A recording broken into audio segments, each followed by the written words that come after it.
જય શ્રી કૃષ્ણ મિત્રો. હમણાં એક નવો વિષય ખૂબ જ ટ્રેન્ડમાં છે. જેવા આપણે ફેસબુક, ઇન્સ્ટા કે વોટ્સએપ ખોલીએ ને ત્યારે જુદા જુદા ગામની સૈયરોના સ્નેહ મિલનના સમાચાર જાણવા મળે. ગામની દીકરીઓના સ્નેહ મિલન થઈ રહ્યા છે. લાગે છે કે લગભગ સૌરાષ્ટ્રનું કોઈ ગામ બાકી નહીં રહે. દરેક ગામની દીકરીઓના સ્નેહ મિલન થઈ રહ્યા છે. કોઈના થઈ રહ્યા છે, કોઈના યોજાઈ ગયા છે, તો કોઈના યોજાવાના બાકી છે.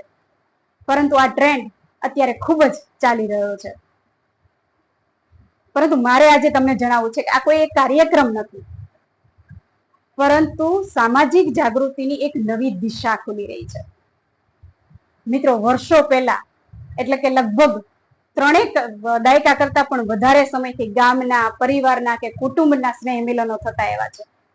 આશય માત્ર એટલો જ કે લોકો સંગઠિત થાય, બાળકોના શિક્ષણનો પાયો મજબૂત બને અને મુશ્કેલીના સમયમાં એકબીજાને મદદરૂપ થઈ શકાય. તો આવા કાર્યક્રમની અંદર બહેનો કેમ પાછળ રહે? તો એમણે પણ આ નવી શરૂઆત કરી છે. એટલે દરેક ગામની અંદર આવા સ્નેહ મિલનો થવા જ જોઈએ. મારા માનવા પ્રમાણે આ એક કઈ ફક્ત મળવાનો કાર્યક્રમ નથી કે હસવું, રમવું, ભેગા થવું, જમવું અને છૂટા પડી જવું. આ કાર્યક્રમ નથી, પરંતુ તેની પાછળ રહેલું ખરેખર સંપૂર્ણ સત્ય કદાચ આપણે સમજી નથી શક્યા. મિત્રો, એક સમય હતો કે જ્યારે આપણે આખા ગામ એક પરિવાર જેવું લાગતું હતું. ગામના કોઈ પણ ઘરની અંદર આપણે બિના રોકટોક સહજતાથી આવન જાવન કરી શકતા હતા. ગામના દુઃખે દરેક માણસ દુઃખી થતો હતો. ગામની અંદર કંઈ પણ દુઃખ આવ્યું હોય તો દરેકને પોતાનું લાગતું હતું, અને સુખ હોય તો પણ બધા હરખની હેલીએ ચડતા હતા. ગામમાં એકબીજાનો જે સંપ હતો ને, એ સંબંધો આજે વિસરાતા જાય છે. અને એટલે જ કદાચ આવા સ્નેહ મિલનની જરૂર પડી હશે, જે સુકાતા સંબંધોને ફરીથી ભીના કરી શકે, ફરીથી તરોતાજા કરી શકે. ખરું ને મિત્રો? આજે નોકરી, ધંધા કે શિક્ષણને કારણે આપણે ગામડામાંથી શહેરોમાં સ્થળાંતર કર્યું છે. લગભગ સૌરાષ્ટ્રના બધા જ ગામમાંથી મોટા ભાગના લોકો શહેરોમાં વસી રહ્યા છે. અને સુરતમાં તો લગભગ સૌરાષ્ટ્રનું કોઈ ગામ બાકી નહીં હોય. દરેક લોકો અહીં આવીને વસ્યા છે. અને એમાંય દીકરી જ્યારે પરણીને સાસરે જતી રહી હોય ને, ત્યારે એમને તો વર્ષો પછી આવી રીતે કોઈ મેળાવડા થાય ત્યારે જ મળવાનું થતું હોય છે. દીકરીને પોતાના કુટુંબના લોકોને તો વારે તહેવારે કે કોઈ પ્રસંગે મળી શકે છે, પરંતુ ગામમાં દરેક વખતે મળવું એ લગભગ અશક્ય બન્યું છે. જ્યારે આવા સ્નેહ મિલનોને કારણે તે આજે હવે એક નવી ઉર્જા પ્રાપ્ત કરી રહી છે. માટે આવા સંબંધો એમને ખૂબ જ ઉર્જાવાન બનાવી શકે છે. મિત્રો, કહેવાય છે ને કે દીકરીને સાસરામાં ભલે ગમે તેટલું સારું હોય, ડોમ ડોમ સાહેબી હોય, ગાડી હોય, બંગલા હોય, 4 બંગડી વાળી ગાડીમાં ફરતી હોય, પરંતુ તેનું મન તો હંમેશા પિયરમાં જ હોય છે.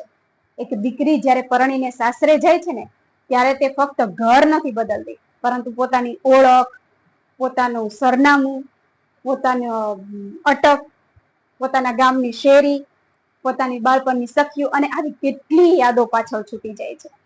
અને એટલે જ આવા સ્નેહ મિલનના કારણે જ્યારે ફરીથી એકબીજાને મળે છે, એકબીજાને પ્રેમથી ગળે ભેટે છે ને, ત્યારે તેની આંખમાંથી હર્ષના આંસુ વહેવા લાગે છે. અને આ આંસુ ખરેખર એ સંબંધોને ફરીથી જીવંત બનાવે છે. મિત્રો, તાજેતરમાં જ મારા ભીંગરાડ ગામની બેન દીકરીઓએ પણ આવો એક સરસ મજાના સ્નેહ મિલનનો કાર્યક્રમ યોજ્યો હતો.